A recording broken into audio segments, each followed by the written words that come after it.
ونصلی علی رسولہ الکریم اما بعد فاعوذ باللہ من الشیطان الرجیم بسم اللہ الرحمن الرحیم الیوم اکملت لکم دینکم واتممت علیکم نعمتی ورضیت لکم الاسلام دینا صدق اللہ العظیم اللہم صلی علی سیدنا و مولانا محمد وبارک وسلم علیہ۔ اللہ رب العزت نے امام الانبیاء خاتم النبیین حضرت محمد رسول اللہ صلی اللہ علیہ وسلم پر دین کی تکمیل فرما دی ہے۔ اب دین مکمل ہو چکا ہے، اس میں نہ کمی جائز ہے اور نہ ہی زیادتی جائز ہے، نہ اس میں اب الحاد ہوگا اور نہ ہی اب اس میں بدعات ہوگی۔ اگر کوئی آدمی اس میں الحاد کا شکار ہو یا کوئی آدمی اس میں بدعات کا شکار ہو تو علماء ربانیین، علماء امت کی بحیثیت نبی علیہ الصلاۃ والسلام کے ورثاء ہونے کے یہ ذمہ داری ہے کہ وہ اس کام کو پورا کریں۔ یا اس کو آپ ایک اور انداز میں سمجھیں کہ دین کی تکمیل کے بعد تقریباً 3 چیزیں ہمارے اوپر متوجہ ہیں، 3 کام ایسے ہیں جو ہماری ذمہ داری ہے خصوصاً علماء کرام کی۔ نمبر 1 اشاعت دین، نمبر 2 دفاع دین، نمبر 3 نفاذ دین۔ اشاعت دین یہ ہے کہ دین کو پھیلانا، اور دفاع دین یہ ہے کہ اس دین کے عقائد و نظریات پہ کوئی آدمی اعتراض کرے، کوئی اشکال کرے، کوئی شبہ پیش کرے، دلیل کی دنیا میں متانت اور سنجیدگی کے ساتھ اس کا جواب دینا، اور نفاذ دین، دین کا غالب کرنا۔ اور یہ جو آج کی اس نشست میں میں صرف یہ جو دوسرا عنوان ہے دفاع دین، اس حوالے سے انتہائی مختصر وقت میں چند گزارشات پیش کروں گا، یہ بات سمجھانے کے لیے کہ ہمارا مرکز اہل السنہ والجماعہ 87 جنوبی سرگودہ، جہاں اس میں اور کاموں پہ بڑی توجہ ہے، وہاں دفاع دین کے شعبے کو احسن انداز میں سنبھالا ہوا ہے۔ اور یہ دفاع دین کو سنبھالنا جہاں ہماری ذمہ داری ہے، وہاں بحمد اللہ تعالیٰ اس مرکز میں اس پر کام بھی ہو رہا ہے۔ دفاع دین کیا ہے؟ کوئی آدمی دین کی کسی عقیدے مسئلے پہ اعتراض کرے، اس کو جواب دینا۔ عام ہے کہ آپ کا جواب تقریراً ہو، عام ہے کہ وہ جواب تحریراً ہو، عام ہے کہ وہ جواب مناظرہ اور مباحثہ کی شکل میں ہو، کسے باشد اس کا جواب دینا، یہ ہماری ذمہ داری ہے۔ اور یاد رکھیں، جہاں مرکز نے اس کام کو سنبھالا ہے، یہ کوئی مرکز نے نیا کام نہیں کیا، اصل میں یہ ہمارے اکابر کا ورثہ ہے۔ اگر ہم اکابر علماء دیوبند جن کا ہم نام لیتے ہیں اور جن کی بنیاد پہ ہم جیتے ہیں، ہم ان کی جب طرز زندگی دیکھتے ہیں، ان کی خدمات دیکھتے ہیں، تو ہمارے اوپر یہ بات واضح ہو جاتی ہے کہ ان حضرات نے اس دفاع دین والے شعبے کو بھی نہیں چھوڑا۔ جہاں وہ اور کام کرتے رہے، اور تحریکوں میں اور جماعتوں میں اور کاموں میں کرتے رہے، وہاں یہ بڑے بڑے اپنے زمانے کے جبال العلوم، بحار العلوم، وقت کے اساتین علم جو ہے، اس شعبے سے بھی غافل نہیں رہے، انہوں نے دفاع دین کو بھی سنبھالا ہے۔ میں چند اکابر کے نام پیش کر کے ان کا مختصر تعارف کرا کے انہوں نے دفاع دین پہ کون کون سی کتابیں لکھیں، فرق باطلہ کے رد میں، تعاقب میں کیا کیا خدمات انجام دی، ان کا تذکرہ کروں گا۔ نمبر 1 ہم دیکھتے ہیں دارالعلوم دیوبند کے جو بانی ہیں، حجت الاسلام والمسلمین، قاسم العلوم والخیرات، صاحب آب حیات، بانی دارالعلوم دیوبند حضرت مولانا قاسم نانوتوی رحمۃ اللہ علیہ، جن کی وفات 1879 میں ہے۔ یہ حضرت نانوتوی کون ہیں؟ حضرت حاجی امداد اللہ مہاجر مکی رحمہ اللہ کے خلیفہ ہیں۔ یہ حضرت نانوتوی کون ہیں؟ یہ وہ ہیں جن کے بارے میں حاجی صاحب نے فرمایا تھا، اگر کل قیامت کے دن میرا خدا مجھ سے یہ پوچھے امداد اللہ کیا لائے ہو، تو میں اللہ کو عرض کروں گا، یا اللہ قاسم نانوتوی اور رشید احمد گنگوہی کو لایا ہوں۔ یہ مولانا قاسم نانوتوی کون ہیں؟ سوانح قاسمی میں مولانا مناظر آسن گیلانی نے واقعہ نقل کیا کہ طفلی ایام بچپن میں حضرت نانوتوی نے خواب دیکھا۔ خواب کیا ہے کہ میں بیت اللہ کی چھت پہ کھڑا ہوں اور مجھ سے دودھ کی نہریں رواں ہیں، دودھ کی نہریں جاری ہیں۔ اٹھے اپنے استاذ مولانا مملوک علی نانوتوی المتوفیٰ 1855، ان کی خدمت میں گئے اور جا کر عرض کیا، استاد جی میں نے یہ خواب دیکھا ہے، اس کی تعبیر کیا ہے؟ حضرت مولانا مملوک علی نانوتوی فرمانے لگے، بیٹا تجھے مبارک ہو، بڑا مبارک خواب ہے، بڑی اچھی تعبیر ہے۔ اس خواب کی تعبیر یہ ہے کہ اللہ رب العزت تیرے وجود سے، تیرے جسم سے علم و عرفان کے وہ چشمے جاری کہیں گے، مشرق سے مغرب، شمال سے جنوب تک کے لوگ ان چشموں سے سراب ہوں گے۔ چنانچہ دنیا نے دیکھا ہے اسی حضرت نانوتوی نے دارالعلوم دیوبند کی بنیاد رکھی ہے۔ اگرچہ بنیاد رکھنے والے اور بھی ہیں، لیکن چونکہ بڑے یہ ہیں اس لیے نام حضرت نانوتوی کا ہے، ورنہ دارالعلوم دیوبند کی بنیاد رکھنے والے 5 لوگ ہیں۔ نمبر 1 حضرت نانوتوی، نمبر 2 مولانا فضل الرحمن عثمانی۔ یہ مولانا فضل الرحمن عثمانی علامہ شبیر احمد عثمانی صاحب فتح الملہم، صاحب تفسیر عثمانی، پاکستان کا جھنڈا لہرانے والے، ان کے والد گرامی۔ نمبر 3 مولانا ذوالفقار علی، یہ مولانا ذوالفقار علی شیخ الہند کے والد ہیں، وہ مولانا ذوالفقار علی جن کا دیوان حماسہ پہ حاشیہ موجود ہے۔ نمبر 4 حضرت مولانا خواجہ عابد۔ نمبر 5 حضرت مولانا رفیع الدین۔ یاد رکھے یہ رفیع الدین شاہ ولی اللہ رحمہ اللہ کے بیٹے نہیں ہیں، یہ اور رفیع الدین۔ ان 5 بندوں نے دیوبند کی بنیاد رکھی۔ پھر دیوبند کی بنیاد بھی کہاں رکھی؟ مولانا ابو الحسن علی ندوی رحمۃ اللہ علیہ نے تاریخ دعوت و عزیمت میں واقعہ نقل کیا۔ حضرت مجدد الفسانی رحمۃ اللہ علیہ دیوبند کی بنیاد سے تقریباً 250 سال پہلے اس جگہ سے گزرتے ہیں۔ یہ وہ وقت ہے جب ابھی دیوبند نام کا کوئی شہر نہیں ہے، قصبہ نہیں ہے، کچھ بھی نہیں ہے، ریگستان ہے۔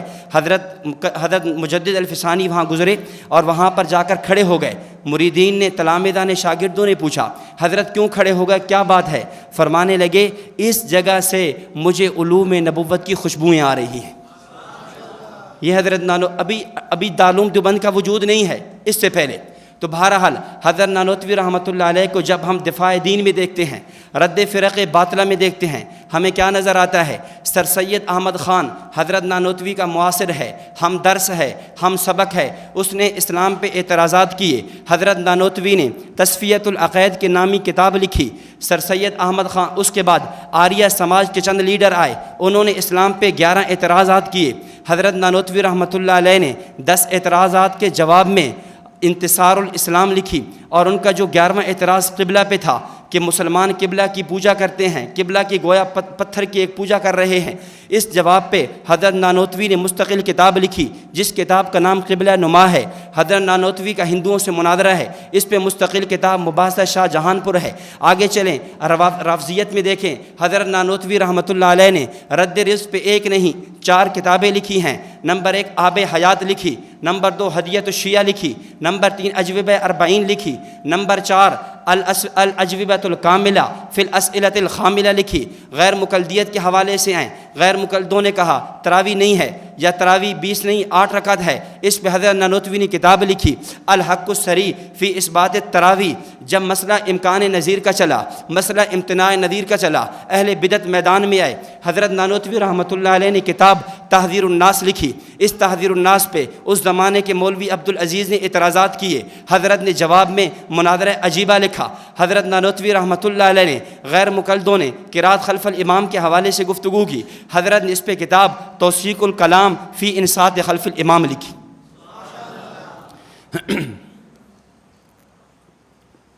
اس کے بعد میں انتہائی اختصار کے ساتھ آگے دوسرا نمبر حضرت قطب الارشاد علامہ رشید احمد گنگوہی رحمۃ اللہ علیہ، جن کی وفات 1905 میں ہے، ان کا آتا ہے۔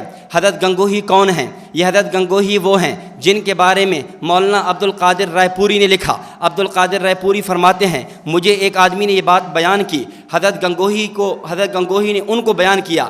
حضرت فرماتے ہیں مجھے خواب میں نبی علیہ الصلوۃ والسلام کی زیارت ہوتی ہے، آپ علیہ الصلوۃ والسلام مجھے ممبر پہ کھڑا کرتے ہیں اور مجھ سے فقہی سوالات پوچھتے ہیں۔ اللہ کے نبی ایک سوال کرتے ہیں، میں جواب دیتا ہوں، اللہ کے نبی الجواب الصحیح فرماتے ہیں۔ پھر آپ دوسرا سوال کرتے ہیں، میں جواب دیتا ہوں، آپ الجواب الصحیح کرتے ہیں۔ چنانچہ نبی علیہ الصلوۃ والسلام نے مجھ سے ایک نہیں 100 سوالات کیے، میں نے ان 100 سوالات کے جواب فقہ حنفی کی روشنی میں دیے۔ جب فقہ حنفی کی روشنی میں نے جواب دیے، امام الانبیاء صلی اللہ علیہ وسلم نے فرمایا کہ گنگوہی آج کے بعد مسند افتاء کا تو اہل ہے، مسند افتاء پہ بیٹھ سکتا ہے۔ حضرت گنگوہی کون ہیں؟ حضرت گنگوہی وہ ہیں، تذکرۃ الرشید میں مولانا عاشق الہی نے لکھا 52 سال تک تکبیر اولیٰ فوت نہیں ہوئی۔ حضرت گنگوہی کون ہیں؟ حضرت گنگوہی وہ ہیں حاجی امداد اللہ مہاجر مکی نے ان کے بارے میں بھی یہی جملہ فرمایا جو حضرت نانوتوی کے بارے میں فرمایا، قیامت کے دن میرا خدا پوچھے گا کیا لائے ہو، میں کہوں گا مولانا قاسم نانوتوی اور رشید احمد گنگوہی کو لایا ہوں۔ حاجی صاحب نے خط لکھا، مولانا گنگوہی اپنے احوال لکھ کر بھیجو۔ حضرت گنگوہی نے احوال لکھ کر دیے اور فرمایا حضرت آپ کی صحبت کی برکت سے، آپ کی برکت سے، آپ کے احوال اور آپ کے اس کی وجہ سے اللہ رب العزت نے کیفیت یہ بنا دی ہے کہ 3 کیفیات ہو چکی ہیں۔ نمبر 1، سنت میری طبیعت بن چکی ہے۔ نمبر 2، مدح اور ذم میرے لیے برابر ہیں، کوئی میری مدح کرے کوئی میری مذمت کرے مجھے پرواہ نہیں ہے۔ اور نمبر 3، اللہ نے قرآن اور حدیث کو میرے اوپر یوں کھول دیا ہے کہ پورے قرآن اور حدیث میں مجھے تعارض نظر نہیں آتا۔ یہ حضرت گنگوہی ہیں۔ جب حضرت گنگوہی دفاع دین میں آتے ہیں، رد فرق باطلہ میں آتے ہیں، اب اس کی کتابیں دیکھیں۔ حضرت گنگوہی رحمۃ اللہ علیہ نے رافضیت کے حوالے سے کتاب لکھی، کتاب کا نام ہدایت الشیعہ ہے۔ حضرت نانوتوی کی کتاب کا نام ہدیت الشیعہ تھا، حضرت گنگوہی کی کتاب کا نام ہدایت الشیعہ ہے۔ غیر مقلدیت کے حوالے سے حسین بٹالوی نے یہ عقیدہ گھڑا اور یہ نظریہ گھڑا کہ جی قریہ کے اندر، بستی کے اندر، گاؤں کے اندر جمعہ جائز ہے۔ حضرت گنگوہی نے اس پہ کتاب لکھی، کتاب کا نام اوسق القرا فی تحقیق جمعہ فی القرا لکھی۔ اور غیر مقلدوں نے ایک عقیدہ اور نظریہ ہے کہ ایک مسجد کے اندر 2 جماعتیں ہو سکتی ہیں۔ اس پہ حضرت گنگوہی نے مستقل کتاب لکھی، کتاب کا نام القطوف الدانیہ فی تحقیق جماعت الثانیہ ہے۔ بات تراویح کی آتی ہے، حضرت گنگوہی نے تراویح پہ 1 نہیں 2 کتابیں لکھی ہیں۔ ایک کتاب کا نام الحق السری فی اثبات التراویح ہے، ایک دوسری کتاب کا نام الرأی النجی فی عدد رکعات التراویح ہے۔ حضرت گنگوہی رحمۃ اللہ علیہ نے جب بات اہل بدعت کے مسائل پہ آتی ہے، بدعات و میلاد پہ آتی ہے، حضرت نے مستقل فتویٰ مرتب کیا، فتوے کا نام فتویٰ میلاد و عرس ہے۔ اس کے بعد حضرت مولانا، تیسری بزرگ، ہماری تیسری شخصیت حضرت شیخ الہند محمود حسن دیوبندی رحمۃ اللہ علیہ ہیں، جن کی وفات 1920 میں ہے۔ یہ شیخ الہند کون ہیں؟ جن کے بارے میں حضرت تھانوی نے فرمایا تھا ان کو شیخ الہند نہیں، ان کو شیخ العالم کہو۔ کیا کہو؟ شیخ العالم کہو، شیخ الہند نہیں، شیخ العالم۔ مفتی اعظم پاکستان مفتی شفیع عثمانی صاحب رحمۃ اللہ علیہ فرماتے ہیں اگر دیوبندیت میں فرد کامل لیا جائے، اس فرد کامل سے مراد شیخ الہند محمود حسن دیوبندی ہوں گے۔ اور یہ شیخ الہند نے جہاں اور کاموں کو سنبھالا، وہاں رد فرق باطلہ میں ان کی خدمات دیکھیں۔ ایک مولوی تھا، مولوی محمد راکب، اس نے کتاب لکھی تھی اجالت الراکب کے نام سے، امکان نذیر امتناع نذیر کے حوالے سے کتاب تھی۔ حضرت نے اس کا جواب 2 جلدوں میں لکھا، کتاب کا نام ہے جہد المقل فی تنزیہ المعز والمذل۔ اسی طرح جب غیر مقلد حسین بٹالوی نے 10 سوالات کیے تو حضرت نے اس کا جواب لکھا ادلہ کاملہ کے نام سے۔ جب ان کی طرف سے اس کا جواب مصباح الادلہ آیا تو حضرت نے جواب الجواب ایضاح الادلہ لکھا، یعنی وہاں سے بھی غافل نہیں ہے۔ اس کے بعد اگلے بزرگ خاتم المحدثین، آیت من آیت اللہ، آیت فی الحفظ والاتقان، امام المحدثین حضرت علامہ سید انور شاہ کاشمیری رحمۃ اللہ علیہ ہیں، جن کی وفات 1933 میں ہے۔ علامہ کشمیری سے کون واقف ہے؟ شاعر مشرق علامہ اقبال نے کہا تھا پچھلی 5 صدیاں علامہ انور شاہ کشمیری جیسا بندہ پیدا کرنے سے قاصر ہیں۔ علامہ اقبال نے لاہور کا جب تعزیتی جلسہ ہوا تھا، یہ شعر جو آج آپ کو سکولوں کی دیواروں پہ نظر آتا ہے، یہ شعر شاعر مشرق نے علامہ انور شاہ کشمیری رحمۃ اللہ علیہ کے بارے میں پڑھا تھا کہ ہزاروں سال نرگس اپنی بے نوری پہ روتی ہے، بڑی مشکل سے ہوتا ہے چمن میں دیدہ ور پیدا۔ اور کون علامہ انور شاہ کشمیری کون ہیں؟ یہ کشمیری وہ ہیں حضرت حکیم الامہ مولانا اشرف علی تھانوی صاحب رحمۃ اللہ علیہ فرماتے ہیں کسی آدمی فلسفی نے کہا تھا آج اسلام کی حقانیت کی دلیل امام غزالی ہیں۔ میں کہتا ہوں امام غزالی گزر گئے، میں سمجھتا ہوں اگر کوئی آدمی مجھ سے پوچھے اسلام کی حقانیت کی دلیل کیا ہے تو میں کہوں گا اسلام کی حقانیت کی دلیل انور شاہ کشمیری کا مسلمان ہونا ہے۔ اسی طرح علامہ انور شاہ کشمیری کون ہیں؟ 1933 کا بہاولپور کا مقدمہ ہے، 1933 بہاولپور ختم نبوت کے مقدمہ میں جاتے ہیں، وہاں جا کر دلیل کا انبار لگاتے ہیں۔ بیماری ہے، بڑھاپا ہے، ذوف پیری ہے، کئی واقعات وہاں پیش آتے ہیں۔ ان میں ایک واقعہ یہ بھی پیش آیا، حضرت کی قوت حفظ قوت زکوٰۃ پہ عرض کرنے لگا ہوں، وہاں یہ واقعہ پیش آیا۔ روزانہ عصر کی نماز کے بعد وہاں مجلس ہوتی، مختلف آس پاس کے لوگ آتے، آقا حضرت کشمیری رحمۃ اللہ علیہ سے سوال جواب کی نشست چلتی۔ لوگ سمجھتے دیوبند سے ایک بزرگ آئے ہیں جنہیں دیوبند کا چلتا پھرتا کتب خانہ کہتے ہیں، ہم ان سے سوالات کریں، جوابات کریں۔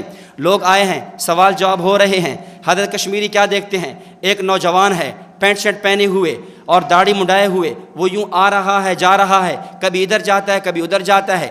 حضرت کشمیری نے دیکھا کہ بھئی یہ تو ساری مجلس کا نظام خراب کر رہا ہے، ماحول کو آلودہ کر رہا ہے۔ حضرت کشمیری نے کہا، فرمایا اس بندے کو بلاؤ، یہ کون ہے؟ جب وہ بندہ سامنے آیا، حضرت نے پوچھا بھئی کیا بات ہے، یہ کیوں آ جا رہے ہو، یا یہاں بیٹھ جاؤ یا چلے جاؤ۔ وہ کہنے لگا حضرت بات یہ ہے، آج میں نے ایک جھوٹ پڑھا ہے، تمہاری کتابوں میں ایک جھوٹ پڑھا ہے، مجھ سے وہ جھوٹ ہضم نہیں ہو رہا، اس کو ہضم کرنے کے لیے میں چل پھر رہا ہوں۔ پوچھا کیا جھوٹ پڑھا ہے؟ کہتے میں نے یہ جھوٹ پڑھا کہ امام بخاری رحمۃ اللہ علیہ کو 3 لاکھ حدیثیں زبانی یاد تھیں۔ میں سوچنے لگا اتنا بڑا بھی جھوٹ ہو سکتا ہے، امام بخاری ایک عام بندہ ہو، اس کو اللہ کے نبی کی 3 لاکھ حدیثیں یاد ہوں۔ حضرت کشمیری رحمۃ اللہ علیہ پہ قربان جاؤں، فرمانے لگے الامام بخاری بہت دور کے تھے، ان کی وفات 256 ہجری میں ہے، وہ چلے گئے ہیں، ان کو چھوڑو۔ آج میں انور شاہ کشمیری، مجھ اس حقیر فقیر کو 6 لاکھ احادیث زبانی یاد ہیں۔ مولانا انور شاہ کشمیری آپ کے بیٹے ہیں، نقش دوام حیات محدث کشمیری نام کی کتاب لکھی۔ اس کتاب میں واقعہ لکھا، ایک دفعہ شیخ الہند رحمۃ اللہ علیہ کو کچھ لکھنؤ کے کچھ لوگوں نے خط لکھا، حضرت ہمارے پاس ایک غیر مقلد ہے، وہ ہمیں تنگ کر رہا ہے، آپ ہم مناظرے کے لیے بندہ بھیج دیں۔ حضرت شیخ الہند فرمایا ٹھیک ہے میں بندہ بھیج دوں گا، تاریخ آپ طے کرو، اس تاریخ کو بندہ پہنچ جائے گا۔ چنانچہ تاریخ طے ہو جاتی ہے۔ اس واقعے کے راوی شیخ الادب مولانا اعزاز علی امروہی رحمہ اللہ ہیں۔ مولانا اعزاز علی فرماتے ہیں تاریخ طے ہو گئی، جب وہ وقت مقررہ آیا ہمارے چند بندے اسٹیشن پہ پہنچے حضرت کو لینے کے لیے۔ شیخ الہند نے یہ نہیں بتایا تھا کہ آنے والا بندہ کون ہوگا۔ یہ وہ دور تھا جب انور شاہ کشمیری رحمہ اللہ کی جوانی تھی، ابھی تک شہرت نہیں تھی، ابھی تک لوگ اتنی طرح جانتے اور پہچانتے نہیں تھے۔ چنانچہ جب وہ مقررہ وقت آیا، لکھنؤ اسٹیشن پہ ٹرین رکتی ہے، ٹرین رک کر سواریاں اتار کر چلی جاتی ہے، وہاں کوئی عالم بظاہر اترتا نہیں ہے، وہاں کے لوگ حیران ہیں بھئی یہاں تو کوئی عالم آیا نہیں ہے۔ چنانچہ پھر سوچتے ہیں کہ یار کوئی نہ کوئی تو آیا ہوگا۔ پھر دیکھا کہ انور شاہ کشمیری سے پوچھا کہ بھئی آپ کہاں سے آ رہے ہیں؟ فرمایا میں دیوبند سے آ رہا ہوں۔ فرمایا حضرت شیخ الہند نے بندہ بھیجنا تھا۔ فرمایا ہاں وہ بندہ میں ہوں، مجھے بھیجا ہے۔ چنانچہ وہاں میدان مناظرہ میں جاتے ہیں۔ مولانا اعزاز علی فرماتے ہیں ہم بڑے پریشان ہیں، آج کیا ہوگا ہمارے ساتھ؟ آج تو مولانا انور یہ جو آدمی آیا ہے یہ تو ہمیں مرا دے گا، یہ آدمی تو اس آدمی کے پاس نہ کوئی کتاب ہے، مد مقابل میں جو مخالف مناظر آ کر بیٹھا ہوا ہے وہ کتابوں کو اس زمانے میں ٹانگا بھر کے لایا ہے، اتنی کتابیں لایا ہے کہ ان کتابوں میں بندہ دب جائے، اور مقابلے میں جو آنے والا بندہ ہے اس کے پاس تو کوئی کتاب نہیں ہے۔ چنانچہ وہاں بیٹھ جاتے ہیں۔ ادھر مناظرہ شروع، میں انتہائی مختصر کر رہا ہوں، مناظرہ شروع ہو جاتا ہے۔ مناظرے کا عنوان کیا ہے؟ حضرت کشمیری کہتے ہیں بھئی آپ طے کرو، وہ کہتے ہیں آپ طے کرو۔ حضرت کشمیری فرمانے لگے عنوان یہ ہوگا بخاری تیرا یا میرا۔ بات یہ ہے تم ہر وقت امام بخاری کے بارے میں نعرے لگاتے ہو، امام بخاری ہمارے، امام بخاری ہمارے۔ آج کے اس مناظرے میں ثابت یہ کرنا ہوگا امام بخاری کس کے ہیں۔ وہ غیر مقلد مناظر کہنے لگا جی بالکل ٹھیک ہے۔ حضرت کشمیری فرمانے لگے اس کی صحت کی صورت یہ ہوگی امام بخاری کس کا ہے؟ جس کو پوری بخاری زبانی یاد ہوگی امام بخاری اس کا ہوگا، جس کو بخاری یاد نہیں ہوگی امام بخاری اس کا نہیں ہوگا۔ وہ بندہ سمجھا شاید بھڑکے مار رہا ہے، نوجوان لڑکا ہے، دیکھنے میں طالب علم ہے، عمر اتنی ہے نہیں، یہ تو بھڑکے مار رہا ہوگا۔ کہتا ہے جی ٹھیک ہے عنوان یہی ہوگا۔ پھر سب سے پہلے چونکہ دعویٰ تو نے کیا ہے صحیح بخاری تجھے سنانی ہوگی۔ چنانچہ امام حضرت فرمانے لگے نہیں پہلے آپ کو سنانی ہوگی، وہ کہنے لگے نہیں آپ کو سنانی ہوگی۔ بات طے ہو جاتی ہے۔ حضرت کشمیری رحمۃ اللہ علیہ کہتے ہیں ٹھیک ہے میں شروع کرتا ہوں۔ چنانچہ حضرت کشمیری رحمۃ اللہ شروع ہوتے ہیں وبالسند المتصل منا الی الامام الہمام امیر المؤمنین ابی عبداللہ محمد ابن اسماعیل ابن ابراہیم ابن المغیرہ البردذب الجعفی البخاری رحمہ اللہ تعالی۔ باب کیف بدء الوحی، یہاں سے شروع کیا، شروع کر کے کتاب الایمان پڑھ دی، پھر کتاب الطہارت شروع ہوئی، کتاب الوضو پڑھ دی، پڑھتے جا رہے ہیں۔ یہ جو قدیمی کتب خانے والی بخاری چھپی ہے تقریباً اس کے 40 سے زائد صفحات پڑھ جاتے ہیں بغیر کسی اٹکن کے۔ سامنے جب غیر مقلد مناظر دیکھتا ہے کہ بھئی یہ کیا کر رہا ہے، غیر مقلد مناظر وہیں سے نکلنا شروع ہو جاتا ہے، جہاں تک کہ وہ نکل جاتا ہے حضرت کشمیری کو کہا جاتا ہے حضرت آپ بس کریں، آپ کا مد مقابل چلا گیا ہے۔ یہ حضرت کشمیری ہیں۔ حضرت کشمیری کے واقعات میں بات عرض کروں گا، بہت لمبی ہو جائے گی۔ بات یہ کہ حضرت کشمیری دفاع دین کے شعبے میں جب آتے ہیں، اصول تکفیر پہ کتاب لکھی، کتاب کا نام اکفار الملحدین فی ضروریات الدین ہے۔ حیات عیسیٰ علیہ السلام پہ 2 کتابیں لکھی، ایک کتاب کا نام عقیدۃ الاسلام فی حیات عیسیٰ علیہ السلام ہے، دوسری کتاب کا نام تحیۃ الاسلام فی حیات عیسیٰ علیہ السلام ہے۔ جب بات رفع یدین پہ آئی، ایک کتاب لکھی، کتاب کا نام نیل الفرقدین فی ترک رفع الیدین ہے۔ بات 3 وتر ہے یا 1 وتر ہے، اس پہ آئی، کتاب لکھی، کتاب کا نام کشف الستر عن صلاۃ الوتر لکھی ہے۔ حضرت جب بات ختم نبوت پہ آئی ہے، بات تو کتاب لکھی، کتاب دو کتابیں، ایک فارسی میں، ایک اردو میں، ایک عربی میں، کہ دونوں کتابوں کا نام عقیدہ ختم نبوت ہے۔ اسی طرح بات جب چلتی ہے، مختلف عنوان بات چلی حضرت عیسیٰ علیہ الصلاۃ والسلام کے بارے میں احادیث متواتر ہیں یا نہیں، اس پہ آپ نے کتاب لکھی، کتاب کا نام التصریح بما تواتر فی نزول المسیح ہے۔ اس کے بعد آگے چلیں، اگلی شخصیت جسے دنیا حکیم الامہ مجدد الملہ حضرت مولانا اشرف علی تھانوی صاحب رحمۃ اللہ علیہ کے نام سے یاد کرتی ہے، جن کی وفات 1944 میں ہے۔ اشرف علی تھانوی کے نام سے کون نا واقف ہوگا؟ اور اشرف علی تھانوی تو وہ ہے، بڑے بڑے لوگ اپنی تربیت کے لیے، اپنی اصلاح کرانے کے لیے حضرت تھانوی کے دیوار پہ، حضرت تھانوی کے در پہ جا گرتے ہیں، حضرت تھانوی کے قدموں میں گرتے ہیں۔ دارالعلوم دیوبند کے 40 سالہ محتمم حکیم الاسلام قاری طیب قاسمی صاحب رحمہ اللہ اپنی اصلاح کے لیے حضرت تھانوی کے در پہ جاتے ہیں۔ جامعہ اشرفیہ لاہور کے بانی مفتی حسن امرتسری اپنی اصلاح کے لیے حضرت تھانوی کے دروازے پر جاتے ہیں۔ دارالعلوم کراچی کی مفتی، جنہیں دنیا مفتی اعظم پاکستان مفتی شفیع عثمانی کے نام سے یاد کرتی ہے، اپنی اصلاح کے لیے حضرت تھانوی کے در پہ جاتے ہیں۔ دارالعلوم دیوبند کے، دارالعلوم کراچی کے صدر ثانی، دوسرے حضرت ڈاکٹر عبدالحی عارفی رحمہ اللہ اپنی اصلاح کے لیے حضرت کے در پہ جاتے ہیں۔ خیر المدارس ملتان قاری حنیف جلندری صاحب دامت برکاتہم کے دادا حضرت مولانا خیر محمد جلندری رحمۃ اللہ علیہ اپنی اصلاح کے لیے حضرت تھانوی کے در پہ جاتے ہیں۔ حضرت مولانا ابن شیر خدا حضرت مولانا مرتضیٰ حسن چاند پوری اپنی اصلاح کے لیے حضرت تھانوی کے در پہ جاتے ہیں۔ حضرت مولانا منظور احمد نعمانی اپنی اصلاح کے لیے حضرت تھانوی کے در پہ جاتے ہیں۔ مصنف کتب کثیرہ سید سلیمان ندوی اپنی اصلاح کے لیے حضرت تھانوی کے در پہ جائیں۔ مولانا عبد الماجد دریابادی اپنی اصلاح کے لیے حضرت تھانوی کے در پہ جائیں۔ میں کس کا نام لوں، اتنی بڑی تعداد ہے، تعداد تفصیل میں دیکھنی ہو۔ بزم اشرف کے چراغ میں حضرت تھانوی کے 300 مشہور خلفاء کا تذکرہ موجود ہے۔ کاروان تھانوی میں حضرت تھانوی کے 300 خلفاء کا تفصیلی تذکرہ موجود ہے۔ حضرت تھانوی کون ہے؟ جس کے بارے میں بانی پاکستان قائد اعظم محمد علی جناح نے فرمایا تھا کہ میرے ساتھ ایک ایسا عالم موجود ہے، اگر ہندوستان کے تمام علماء کا علم ایک پلڑے میں رکھ دو، اشرف علی تھانوی کا علم ایک پلڑے میں رکھ دو، اشرف علی تھانوی کا علم بڑھ جائے گا۔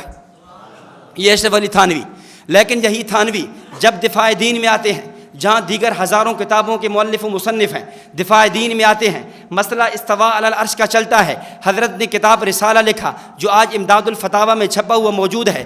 رسالے کا نام تمہید الفرش فی تحدید العرش ہے۔ بعض سر سید احمد خان کے نظریات کی چلی، فرقہ نیچریہ، فرقہ دہریہ کی نظریات کی چلی۔ امداد الفتاوی کی 5ویں جلد میں حضرت تھانوی رحمۃ اللہ علیہ نے ان کا ایک نقشہ اور جدول بنا کر ان نظریات کی تردید کی۔ 25 صفحات پر مشتمل سر سید کے عقائد کی نظریات کی تردید کی ہے۔ حضرت تھانوی رحمہ اللہ تعالی جب بات تقلید کی آتی ہے، مستقل کتاب لکھتے ہیں۔ کتاب کا نام الاقتصاد فی التقلید والاجتہاد لکھی۔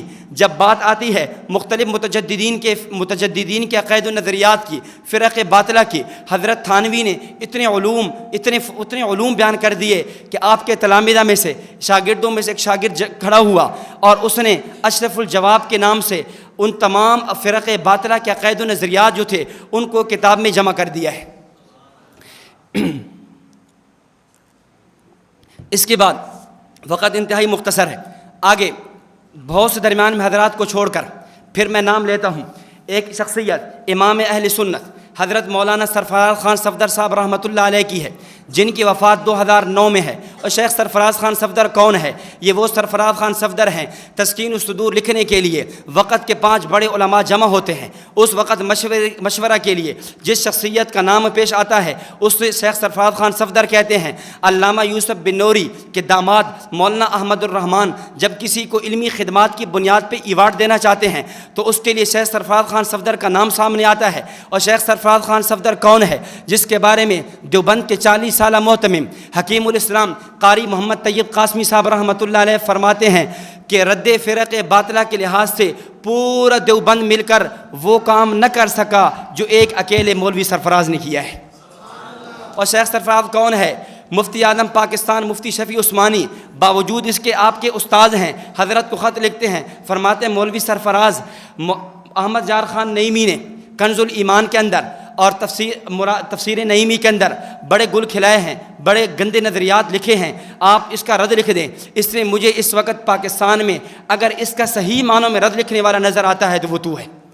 چنانچہ حضرت نے کتاب لکھی، کتاب کا نام تنقید متین بر تفسیر نعیم الدین ہے۔ شیخ سرفراز خان صفدر کی جب ہم خدمات دیکھتے ہیں ہمیں یہ نظر آیا غیر مقلدیت کے رد میں 16 کتاب، غیر مقلدیت کے رد میں 8 کتابیں لکھی، بریلویت کے رد میں 16 کتابیں لکھی، مماتیت کے رد میں 4 کتابیں لکھی، منکرین حدیث کے رد میں 2 کتابیں لکھی، رافضیت کے رد میں 1 کتاب لکھی۔ کتابوں کے نام میں گنواؤں بات بہت لمبی ہو جائے گی، مثلا الکلام المفید فی الاثبات فی الاجتہاد والتقلید، عمدۃ الاساس فی الطلاقات الثلاث 3 طلاق کے حوالے سے، ترک قرات خلف الامام کے حوالے سے، احسن الکلام فی قرات خلف الامام امام نام رکھا۔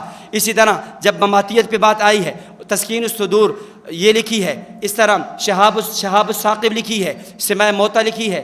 جب بات آتی ہے بریلویت کے رد پہ اس وقت راہ سنت لکھی، باغ جنت لکھی اور راہ جنت لکھی، اور ازالت الریب فی اظہار علم الغیب لکھی۔ جب اس کا جواب الجواب ان کی طرف سے آیا پھر دوسری کتاب لکھی علم غیب کے بارے میں، اس کا نام اظہار العیب ہے۔ جب مسئلہ مختار کل کا چلا اس پہ کتاب لکھی دل کا سرور۔ جب بات چلی حاضر نادر کی اس پہ کتاب لکھی، کتاب کا نام آنکھوں کی ٹھنڈک ہے، المشہور تبرید النوازر فی تفریح الخواطر فی تبرید الحاضر والناظر۔ اور جب بات چلی مسئلہ استعانت لغیر اللہ پہ پھر کتاب لکھی، کتاب کا نام گلدستہ توحید ہے۔ بات رافضیت کی آتی ہے، اس پہ حضرت نے کتاب لکھی، کتاب کا نام ارشاد الشیعہ ہے۔ بات چلی ہے منکرین حدیث پہ، کتاب لکھی، کتاب کا نام شوق حدیث ہے۔ بات چلی عبارات اکابر کی، کتاب لکھی، کتاب کا نام عبارات اکابر ہے۔ دوسری کتاب کا نام مقالہ بانی دارالعلوم دیوبند مولانا قاسم نانوتوی ہے۔ اسی طرح بات چلی تراویح کے حوالے سے، کتاب لکھی، کتاب کا نام جنابی رسالہ تراویح ہے۔ اسی طرح جب بات چلی ہے رافضیت کے حوالے سے تو حضرت نے کتاب لکھی، کتاب کا نام ارشاد الشیعہ ہے۔ غلام برق جیلانی منکر حدیث کھڑا ہوا، اس نے کتاب لکھی، کتاب کا نام رکھا 2 اسلام۔ یہ ثابت کیا قرآن کچھ کہتا ہے، حدیث کچھ کہتی ہے، حدیث کی وجہ سے قرآن کو نہیں مانتے، قرآن کی وجہ سے حدیث کو چھوڑنا پڑے گا۔ تو حضرت نے کتاب لکھی، کتاب کا نام رکھا 1 اسلام بجواب 2 اسلام۔ اس کے بعد آگے چلیں، اس کے بعد جو مرکز اہل السنہ والجماعہ جس میں آپ موجود ہیں، جس شخصیت کا یہ ادارہ ہے، جس شخصیت کا یہ چمنستان ہے، جس کا یہ گلستان ہے، اسے دنیا متکلم اسلام شیخ طریقت مولانا الیاس گھمن صاحب حافظہ اللہ کے نام سے یاد کرتی ہے۔ مولانا الیاس گھمن کون ہیں؟ یہ وہ شخصیت ہے جس کو کراچی سے حضرت مولانا شاہ حکیم اختر صاحب رحمۃ اللہ علیہ نے خلافت سے نوازا۔ حکیم اختر اور اسی طرح پیر ذوالفقار احمد نقشبندی نے خلافت دی، حضرت مولانا عزیز الرحمن ہزاروی رحمہ اللہ نے خلافت دی، حضرت مولانا عبدالحفیظ مکی رحمہ اللہ نے خلافت دی، حضرت مولانا الیاس گھمن صاحب حفظہ اللہ کون ہیں؟ دارالعلوم دیوبند 2018 کا استفتاء ویب سائٹ پہ موجود ہے۔ جب دیوبند والوں سے سوال ہوتا ہے ترک قرات خلف الامام کے بارے میں جواب لیتے ہیں اور جواب کے اندر پھر یہ بات پیش کرتے ہیں، تفصیل آپ نے دیکھنی ہو تو پاکستان کے ایک عالم دین ہیں جنہیں مولانا الیاس گھمن کہتے ہیں، ان کی کتاب نماز اہل سنت والجماعت پڑھ لیں۔ یہ کون کہہ رہا ہے؟ دارالعلوم دیوبند جواب دے رہا ہے۔ تو حضرت نے بھی دفاع دین کے شعبے کو بھی سنبھالا، اس پہ آپ نے بھی مماتیت کے حوالے سے فرقہ مماتیت کا تحقیقی جائزہ لکھا، بریلویت کے حوالے سے 3 کتابیں، فرقہ بریلویت کا تحقیقی جائزہ، کنز الایمان کا تحقیقی جائزہ، حسام الحرمین کا تحقیقی جائزہ، غیر مقلدیت کے حوالے سے بھی 2 کتابیں۔ جی ہاں، فقہ حنفی قرآن حدیث کا نچوڑ ہے، ایک یہ لکھی، فرقہ اہل حدیث کا تحقیقی جائزہ یہ لکھی، جماعت المسلمین کے حوالے سے جماعت المسلمین کا تحقیقی جائزہ۔ الغرض آپ نے بھی اس میدان کو چھوڑا نہیں ہے، میری ساری بات کا خلاصہ یہ ہے کہ مرکز جس منہج، مسلک اور مشرب کو لے کر چل رہا ہے یہ ایسا نہیں ہے جو اکابر سے ہٹ گئے ہو۔ میں نے انتہائی اختصار کے ساتھ اکابر دیوبند حضرت نانوتوی سے شروع کیا، مولانا شیخ سرفراز صاحب پہ بات آ کر ختم کی، بہت سے کتابوں کے نام لیے، بہت سی کتابوں کے نام چھوڑ دیے، یہ بات بتانے کے لیے کہ آج اگر ہم دفاع دین کر رہے ہیں، فرق باطلہ کے تعاقب میں لگے ہوئے ہیں، یہ کام کوئی نرالا نہیں ہے، یہ کام کوئی نیا نہیں ہے، یہ کوئی اکابر سے ہٹنے والا نہیں ہے، یہ وہ کام ہے جس کو حضرت نانوتوی نے، حضرت گنگوہی نے، حضرت سہارنپوری نے، حضرت تھانوی و کشمیری نے، منظور احمد نعمانی و مرتضیٰ حسن چاندپوری نے، ان حضرات نے کیا تھا۔ جو کام ہمارے اکابر لے کر آئے تھے ہم اسی کام کو لے کر چل رہے ہیں، اس لیے ہم اپنے اکابر علماء دیوبند کے طرز پہ چل رہے ہیں۔ یہ کہنا یہ لوگ اکابر کے طرز سے ہٹ چکے ہیں، ایسی بات ہرگز نہیں ہے۔ شاعر نے کیا خوب کہا تھا، تغافل ان کی عادت ہے مناجات میرا شیوا، تغافل ان کی عادت ہے مناجات میرا شیوا، نہ وہ طرز ادا بدلے نہ میں رنگ دعا بدلا، زمانہ معترف ہے ہماری استقامت کا، نہ ہم سے قافلہ چھوٹا نہ ہم نے رہنما بدلا۔ جو دیوبند جس مشن پہ لے کر چلا تھا بحمد اللہ تعالیٰ اسی پہ کام کر رہے ہیں، اور آئیں اور آپ مل کر عزم کریں کہ انشاءاللہ جب تک زندگی میں حیات ہے، جب تک جسم میں جان ہے، انشاءاللہ اس دین کے دیگر شعبہ جات کے ساتھ دفاع دین کے شعبے کو بھی سنبھالیں گے۔ عزم کرتے نا انشاءاللہ۔ اللہ تعالیٰ سے دعا ہے کہ اللہ رب العزت ان باتوں کو سمجھنے کی اور اس پر عمل کرنے کی توفیق عطا فرمائے۔